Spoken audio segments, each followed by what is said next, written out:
sekolah, mau pulang dikasih makan. Enak gitu. ya, Pak? Enak. Zaman saya nggak ada, zaman kita lah boy. Kan Betul. nggak ada.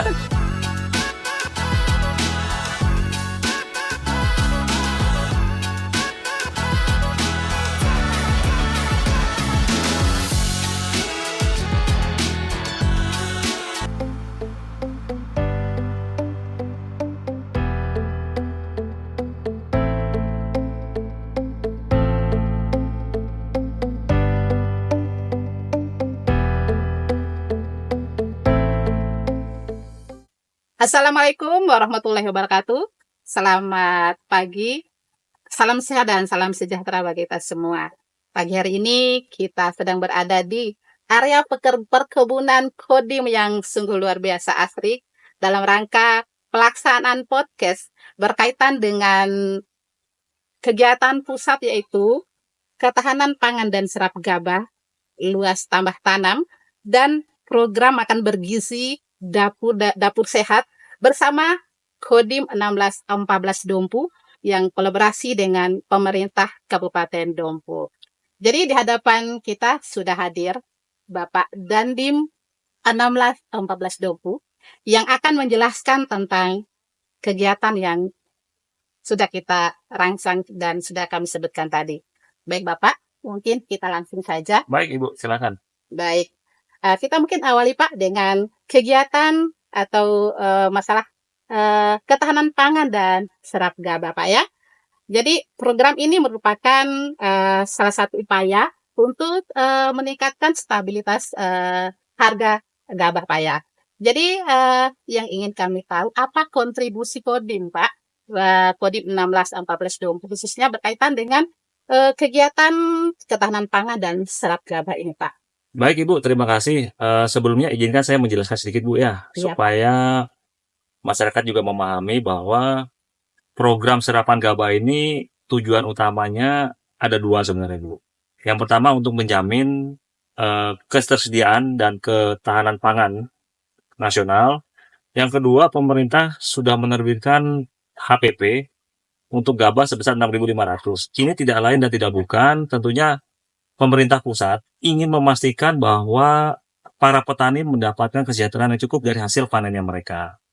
Nah, ini dilakukan di tahun 2025 ini sedikit berbeda Ibu dibandingkan tahun-tahun sebelumnya. Kalau di tahun-tahun sebelumnya, Bulog itu hanya menunggu para petani menjual ke Bulog, tapi tahun 2025 ini ada perubahan.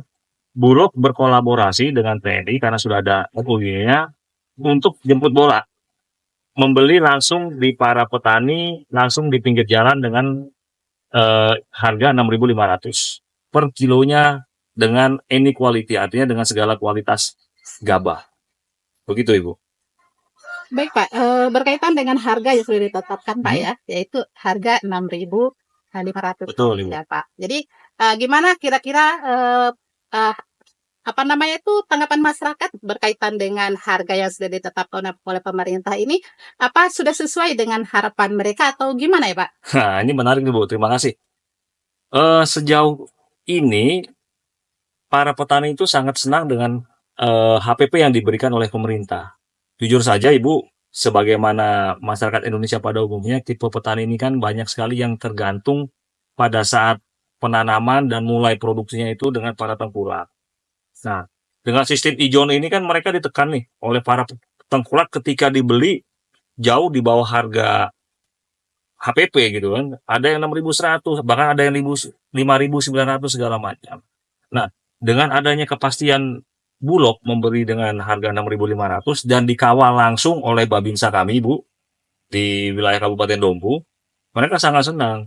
Dari target untuk serapan gabah kering panen Bu sebesar 8.650 ton targetnya, itu per hari kemarin per tanggal 25 Maret itu sudah terserap sebanyak 2.200, ulangi, sebanyak 4.144 ton. Jadi sudah 58,8% dari target per kemarin per tanggal 25 Maret sudah berhasil diserap dari target yang harus dicapai di akhir bulan April. Jadi sudah 58,8%, hampir 60% sudah berhasil diserap. Nah, ini kan menunjukkan bahwa petani begitu senangnya dengan HPP yang diberikan oleh pemerintah karena menjamin kesejahteraan mereka. Dibandingkan kalau mereka menjualnya kepada para tengkulak atau palele lah di sini disebutnya. Begitu, Ibu. Berkaitan dengan harga yang sudah ditentukan ini, Pak. Kira-kira bagaimana dengan Bulog serta mitranya? Apakah sudah memang memenuhi syarat seperti itu? Ya, artinya begini, Bu. Bulog kan memiliki mekanisme tersendiri untuk melakukan pembelian dari para petani. Ada yang dilakukan dengan cara cash, lalu ada juga yang dilakukan secara transfer karena keterbatasan cash itu. Nah, transfer ini diberikan langsung kepada petani dengan cara memberikan rekeningnya. 1-2 hari maksimal itu Bulog akan mentransfer sejumlah pembelian. Nah, ini kan memberikan kepastian dari pemerintah melalui Bulog dengan TNI kepada para petani untuk menjual ke Bulog dan pada akhirnya meningkatkan kesejahteraan petani. Karena memang tujuan utamanya pemerintah itu seperti yang saya bilang, pemerintah ingin menjamin kesejahteraan petani itu meningkat. Jangan sampai mereka habis tenaga dan uangnya hanya karena sistem ijon. Ya, begitu, Bu. Harapannya daripada masyarakat tentu punya harga atau harga yang standar dan menguntungkan masyarakat. Jadi tentunya di sini yang punya peran aktif itu Pak adalah Bulog, Pak ya. Bulog menjemput bola dan dikawal oleh TNI dalam hal serapan gabah, Bu. Karena saat ini pemerintah terbagi dua antara beras dengan jagung. Jagung bekerja sama dengan rekan-rekan kami dari pihak kepolisian, sementara beras dengan gabahnya di TNI. Baik, Pak. Jadi kira-kira tantangan yang dihadapi di lapangan oleh Kodim ini sendiri gimana ya, Pak? Tantangannya yang paling utama adalah ikatan emosional antara petani dengan tengkulak, Bu. Kembali lagi karena mereka untuk bisa menanam, mengolah, mereka perlu modal. Nah, modalnya inilah didapatkan dari tengkulak karena mungkin mereka terbatas kurnya atau sudah pernah meminjam kur belum lunas mau pinjam lagi kan tidak bisa, atau ada juga dari beberapa dari mereka yang mungkin yang macet kurnya itu sehingga di blacklist lah. Nah, mereka kan terus butuh makan, butuh hidup setiap harinya. Akhirnya tidak lain dan tidak bukan, mereka akhirnya bersandar kepada para tengkulak. Nah, jeleknya tengkulak itu kan money oriented. Selalu mengambil untung di atas penderitaan lah, bisa dibilang seperti itu. Dibeli dengan harga serendah-rendahnya, tengkulak beli lalu dia jual dengan harga setinggi-tingginya. Yang lebih banyak mendapatkan untung adalah si tengkulak itu, bukan petaninya. Petani kita akan terus seperti itu. Makanya susah sekali kita mendapatkan petani milenial. Bagaimana anak-anak muda ini, generasi Alpha, generasi Z, mau menjadi petani kalau mereka melihat orang tuanya begitu-begitu saja hidupnya. Nah, ini yang sedang dicoba untuk diperbaiki oleh pemerintah, Bu. Demikian, Bu. Baik, Pak. Jadi mungkin karena saat ini kan mau tidak mau masyarakat harus berhadapan dengan tengkulak. Kira-kira ini Pak ya, mungkin ada solusi atau bagaimana Pak untuk meminimalisir terhadap masyarakat atas ketergantungannya terhadap tengkulak, Pak. Kalau mereka sekarang sudah memiliki uang, Bu, sisihkanlah sedikit, diatur, manajemen keuangan dikelola dengan baik. Mungkin masyarakat Dompu sebagian besar mungkin belum memiliki kemampuan manajemen keuangan yang baik. Disitulah perannya dinas terkait, dalam hal ini dinas pertanian, melalui PPL di lapangannya itu untuk memberikan edukasi. Karena apapun ceritanya, Bu, kita tidak bisa simsalabim. Jadi perlu ada edukasi yang secara terus-menerus kepada masyarakat sampai lapisan ke paling bawah, sehingga mereka akhirnya well educated gitu loh. Sedikit demi sedikit mereka akan terbuka. Memang yang paling susah itu adalah merubah pola pikir. Setelah pola pikir berubah, baru dia akan berubahlah budaya kerjanya. Baik, Pak. Jadi mungkin berkaitan dengan ini kami ingin bertanya, Pak. Lalu apa kira-kira harapan dari Kodim ini berkaitan dengan serapan gabah ini? Harapannya tentu saja para petani sebisa mungkin menjual kepada Bulog. Karena apa? Bulog itu tidak mencari untung. Bulog itu ditugasi oleh pemerintah sebagai perpanjang tangannya untuk menjamin ketersediaan stok nasional. Kondisi saat ini, Ibu, di dunia terdapat beberapa negara yang mengalami krisis pangan. Baik. Pemerintahan saat ini berusaha jangan sampai Indonesia yang merupakan lumbung beras, masyarakatnya banyak, akhirnya kesulitan memenuhi pangannya. Nah, itulah yang diwanti-wanti ya Bu ya oleh pemerintah, jangan sampai terjadi sehingga melibatkanlah TNI dengan kepolisian untuk urusan jagung. Karena dua komoditi ini kan merupakan ini ya untuk makanan pokok bangsa Indonesia. Nah, begitu Ibu. Mari para petani jual ke Bulog, pahami, apalagi kemarin kita sudah mendistribusikan 955 pompa kepada para petani, harus ada sumbangsihnya kepada pemerintah. Pemerintah sudah memberikan bantuan loh.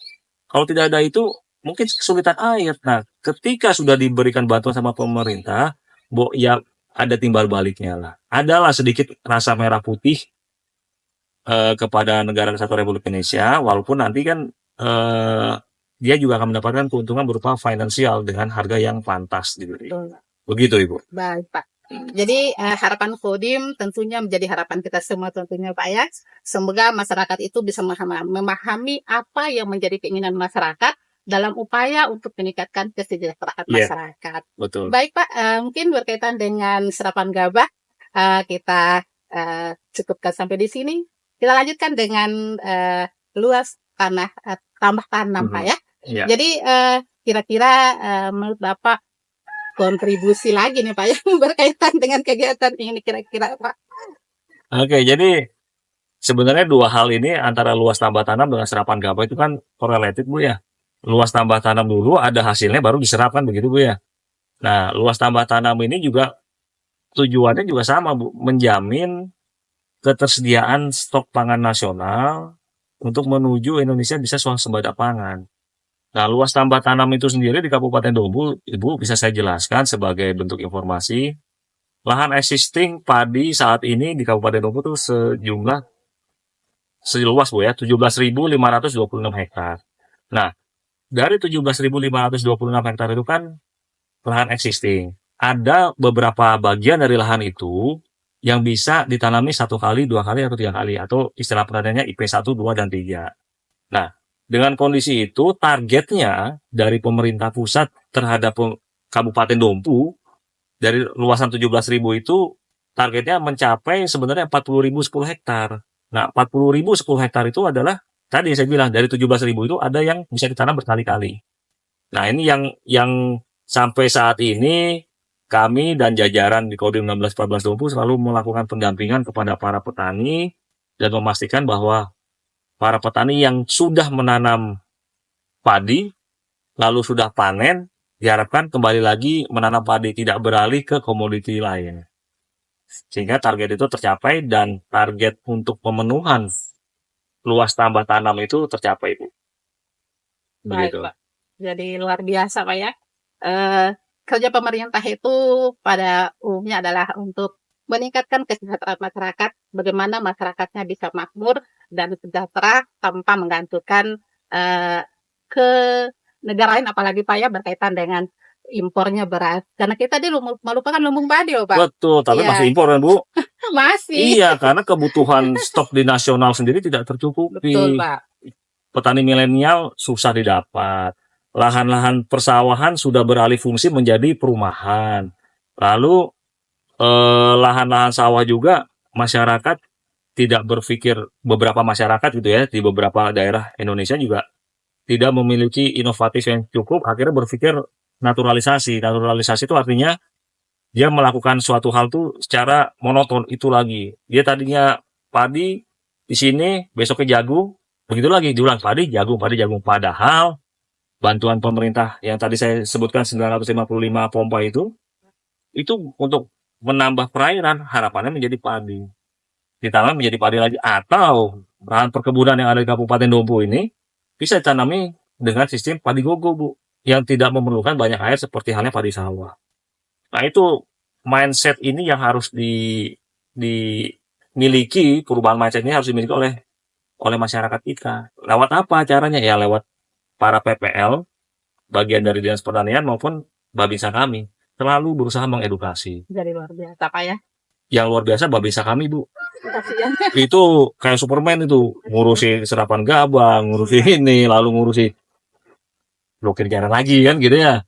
Segala macam. Ya kita berdoa mudah-mudahan tugas yang diberikan negara ini, Bu, karena merah putih dan kecintaan kami dan kita semua tentunya bisa berhasil sih, Bu. Amin Pak. Gitu. Semoga menjadi harapan kita semua. Iya Pak. Baik, luar biasanya Pak. Tentunya harapan kita semua itu kembali bahwa masyarakat ini menjadi masyarakat yang makmur, adil dan merata tentunya Pak ya, dari Betul. segala sisi dan dari segala segi kehidupan Pak ya. Makmur, adil, dan sejahtera, Bu ya. Iya. Ada lagunya dulu begitu, Bu ya. Makmur, adil, dan sejahtera gitu ya. Iya Pak. Baik Hmm. Pak.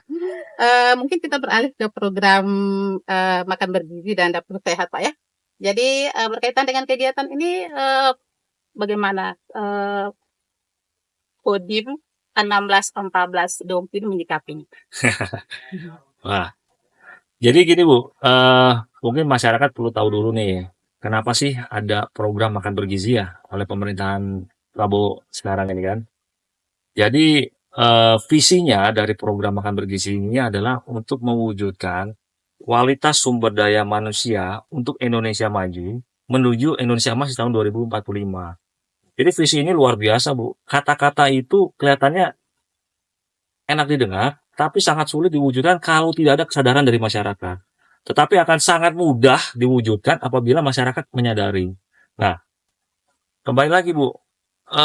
Dapur bergizi ini kan sasarannya nih, Bu. Orang mungkin sebagian besar tahunya hanya kepada siswa-siswi ya. Padahal sasarannya bukan hanya itu, Bu. Kembali lagi kan mewujudkan kualitas manusia yang unggul gitu, Bu ya. Bukan hanya anak-anak sekolah tingkat SD, SMP atau SMA. Mereka-mereka yang masih dalam kandungan pun itu menjadi sasaran kita. Ibu-ibu hamil itu menjadi target dari program makan bergizi ini. Dalam hal meningkatkan kualitas Ya, gizinya Pak itu ya. sehingga tidak ada lagi kasus stunting di Oh, iya, Kabupaten betul. Dompu. Iya Pak, betul. Kita dulu Kabupaten Dompu, ulangi Bu ya, Kodim Dompu pernah mengadakan pemberian makan tambahan di Sore Tatanga, di Pekat itu. Selama kurang lebih 6 bulan, Bu, 6 bulan lebih gitu ya, hampir 1 tahun. Dan itu memang ada signifikan perubahan dari berat badan. Itu hanya berupa telur saja, Bu. Seminggu 3 kali telur kita berikan itu. Tapi memberikan dampak. Karena apa? Karena konsisten antara Babinsa dengan Kodim, lalu dengan penerima manfaatnya anak-anak sekolah dan ibu-ibu hamil, itu konsisten kita berikan dan mereka konsisten mengkonsumsi. Harapannya dapur bergizi juga seperti itu, gitu. Atau istilahnya kalau sekarang tuh SPPG, Bu. Mungkin agak asing ya masyarakat umum SPPG. Apa sih SPPG itu? SPPG itu singkatan, Bu, sebenarnya dari Satuan Pelayanan Pemenuhan Gizi. Oke lah, let's say gampangnya itu dapur sehat lah atau dapur bergizi lah, biar nggak terlalu sulit gitu ya. Iya Pak, betul. Nah, gitu. Nah itu, Bu, sebenarnya. Oh iya Pak. Jadi terhadap dapur sehat dan makan sehat dan dapur bergizi ini, kira-kira ada nggak masyarakat mendapatkan dampak secara langsung selain yang mendapatkan asupan itu Pak? Oh pasti, Bu, karena konsepnya dapur bergizi ini adalah dia memberdayakan supplier lokal. Beberapa kali kami rapat, Bu, ada yang mencoba menyampaikan untuk memasuk bahan baku, Bu ya, entah itu beras, sayur, daging, buah-buahan, segala macam. Saya tekankan, Bapak memasukkannya dari mana? Kalau itu dari perusahaan yang di luar Kabupaten Dompu, saya tidak akan pernah mengizinkan, Pak. Betul. Karena tujuan dari program ini adalah supaya memberdayakan petani yang ada di daerah itu supaya menikmati hasilnya. Kayak begini nih, Bu. Kabupaten Kodim Dompu, Bu ya. Kita kan menanam-nanam kayak begini, Bu. Ini tidak salah kalau kita mau menyuplai ke dapur bergizi, tidak salah. Justru harapannya dapur bergizi itu setiap dapur memiliki lahan seperti Kodim ini, Bu. Kita tanam beberapa macam sayur-sayuran dan buah-buahan dan kita juga ada kambing, ada ayam petelur, ada ikan gitu ya. Itu untuk bisa mensuplai. Nah, kalau itu tidak ada, masyarakat yang ada di sekitar yang memiliki bahan baku, monggo Ya, masuk UKM situ, misalnya Pak ya. UMKM. Nanti melalui kepala dapurnya akan diseleksi, oke ini bisa segala macam. Sehingga perputaran uang itu Bu yang cukup besar gitu ya, jumlahnya itu akan berputar di mana dapur itu berada gitu loh. Sehingga saya bisa bilang secara langsung sebenarnya akan menambah kesejahteraan masyarakat. Belum lagi Bu, dapur ini kan sudah ada standarisasinya nih. Setiap satu dapur itu memerlukan 47 tenaga non skill lah, seperti yang pengemudi mengantar barang, cuci piring, motong-motong, masak gitu ya. Itu 47. Artinya sekitar dapur itu sudah ada 47 masyarakat yang mungkin selama ini tidak memiliki pekerjaan tetap, dia bisa direkrut. Coba Ibu bayangkan, dengan gaji yang sudah ditetapkan, lalu mereka mendapatkan gini, kan luar biasa, Bu. Selama itu berjalan dengan baik, gitu loh. Ya, luar biasa ya, Pak ya. Jadi terhadap kegiatan ini mungkin Pak, karena seperti yang tadi Bapak katakan adalah harus diuji tentang nilai gizi yang ada, Iya, Pak.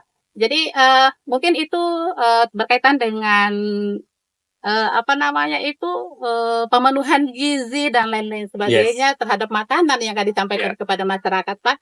Tentunya ada ahlinya, Pak ya. betul, Ya, misalnya ahli gizi. Jadi ya, sekarang itu kan di kampus-kampus kan Pak sudah banyak jurusan, termasuk adalah ahli-ahli gizi. Mungkin itu salah satu kegiatan ini akan mampu menyerap mungkin Pak dari betul Ibu. tenaga-tenaga ahli seperti Sebenarnya itu. dari akhir tahun kemarin ya, kita sudah ada, artinya Badan Gizi Nasional, Bu, kita tuh maksudnya Badan Gizi Nasional, bukan Kodim, itu sudah melakukan perekrutan.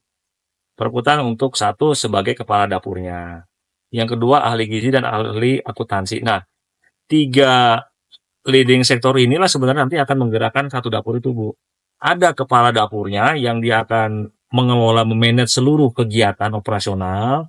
Ada ahli gizi yang memang dia bertugas untuk memilah-milah gizi. Iya, mengukur Pak tentang standar Mengukur. gizinya. Betul, untuk anak SD butuhnya segini, pastinya berbeda dengan anak SMA.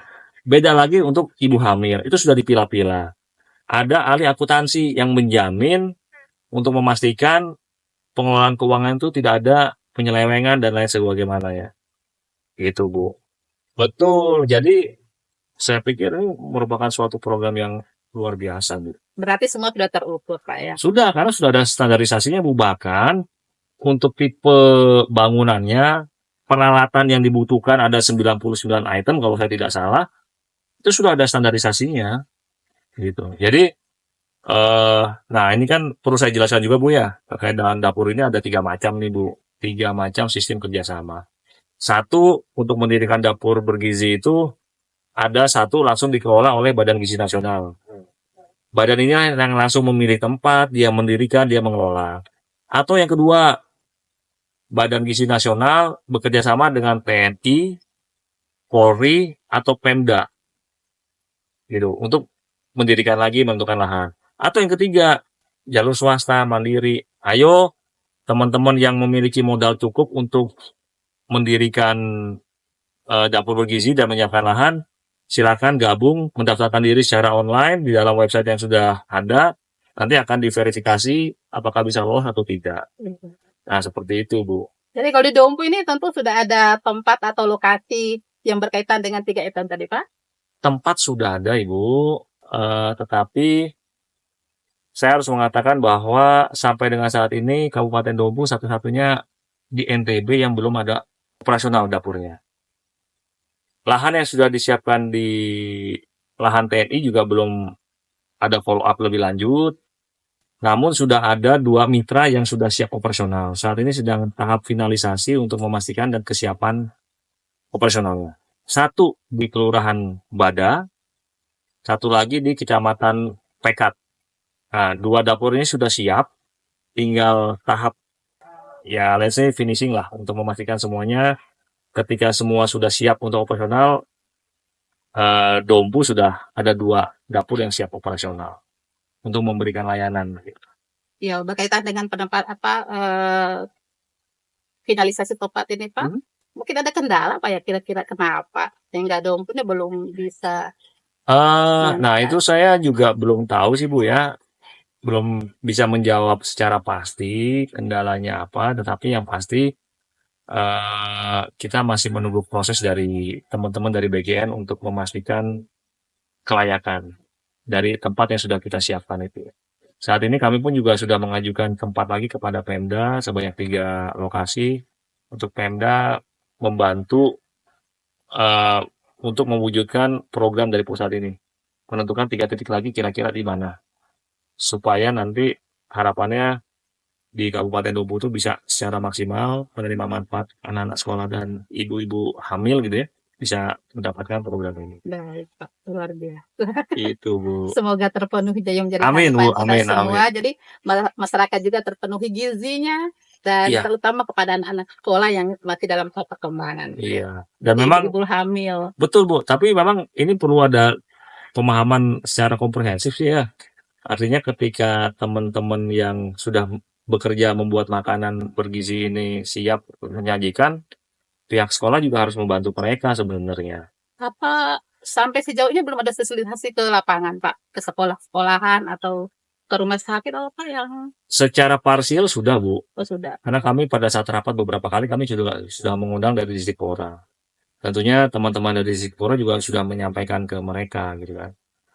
Artinya juga tadi saya maksud itu adalah sekolah juga harus bisa meyakinkan bahwa dan membujuk anak-anak itu untuk tidak pilih-pilih makan gitu kan. Karena kalau kita lihat kan di televisi Bu ya, ada yang nggak mau makan nih karena rasanya nggak enak segala macam. Nah ini perlu dipahami juga bahwa ini makan bergizi, Iya, jangan disamakan dengan makan di betul. restoran mungkin gitu ya. Itu yang Makan, berarti Pak yang belum pahami. iya karena makan bergizi ini sudah pasti si ahli gizi tidak menggunakan MSG, Betul. vecin, Murni berarti. murni. Kalau nanti kita kasih vecin nanti enak kayak Iya, Salome Bu ya. Kan betul. banyak MSG-nya tuh, enak kita makan Betul. begitu segala macam. Nah, tapi kan ini makan bergizi sudah diukur betul. Mungkin agak sedikit hambar atau mungkin apalah, tidak seenak MSG gitu ya. Tapi ya tugasnya pihak sekolah lah memberikan pemahaman sebenarnya. Ini untuk gizi loh segala macam. Kalau mau enak makannya bukan begini mungkin. Bukan berarti makanan yang di dapur tidak enak, tidak. Tapi taste-nya mungkin, Iya, ya kan? kebiasaan Kebiasaannya lidahnya itu lidah. mungkin, oh begini rasanya. Udahlah, itu untuk bergizi, untuk Iya, pemenuhan betul. gizi kita. Tapi saya yakin pasti enaknya lah ya Bu ya. Dienak-enakin aja. Enak-enakin. Karena ini untuk kesehatan. Untuk kesehatan. Dan yang pastinya gratis Bu, tidak Betul, berbayar. betul. Sekolah mau pulang dikasih makan. Enak Kan ya, gitu. Pak? Enak. Zaman saya nggak ada, zaman kita lah Bu. Kan Betul. nggak ada. Kan gitu Bu ya. Harus kita jajan gitu. Pak, kira-kira ini ya dengan adanya program ini tidak justru menindakbobokan tuh generasi kita nih Pak. Jadi mereka sudah enak nih. Oh gitu. Saya pikir itu pemikiran yang tidak beralasan Bu. Bu, gini. Di negara-negara maju Bu, di Jerman, di Amerika, negara-negara Eropa, Jepang sekalipun Bu ya, itu sangat atensi terkait masalah makan Bu. Mereka mewajibkan anak-anak sekolah itu makan siang di situ. Jam 10, jam 11 mereka sudah makan. Dijamin Pak ya. Dijamin, semua sudah ini. Pemerintah negara-negara tersebut sudah sadar bahwa anak-anak usia sekolah ini adalah aset bangsa yang begitu berharga. Tidak mungkin dengan kualitas sumber daya yang rendah, suatu saat 20 tahun atau 15 tahun ke depan mereka mampu memimpin negara kita atau memimpin wilayah kabupaten Kalau nggak sehat. kalau tidak sehat. Betul. Dengan sehat itu dia akan memiliki kemampuan berpikir logika yang baik. Betul. Nah, dengan tidak adanya kemampuan logika berpikir yang baik, wah, untuk mengelola negara ataupun daerah yang sedemikian luasnya berat Bu. Apalagi ditambah keanekaragaman budaya, agama, dan latar belakang di suatu daerah yang macam-macam, dompu saja. Kan macam-macam tuh Bu ya. Iya. Ada orang Lombok, orang Jawa, Iya. Sunda. Kalau tidak memiliki kemampuan untuk memanage itu dengan baik, berat Bu. Betul. Itulah. Jadi tidak didinabobokan, justru disiapkan itu. Kan sehari sekali Bu. Iya. Makan pagi, makan malam, tanggung jawab keluarga. Betul. Jadi Artinya, pada saat aktivitasnya. iya, memang makan Hasil siang. aktivitas. Di negara-negara maju juga gitu Bu. Seperti itu. Makan siang. Makan siang. Makan pagi dan makan malam itu tanggung jawab keluarga. Artinya apa? Ini merupakan suatu kerjasama yang secara integral antara pemerintah di makan siangnya, di pendidikannya segala macam, dengan keluarga dimakan pagi, makan malam.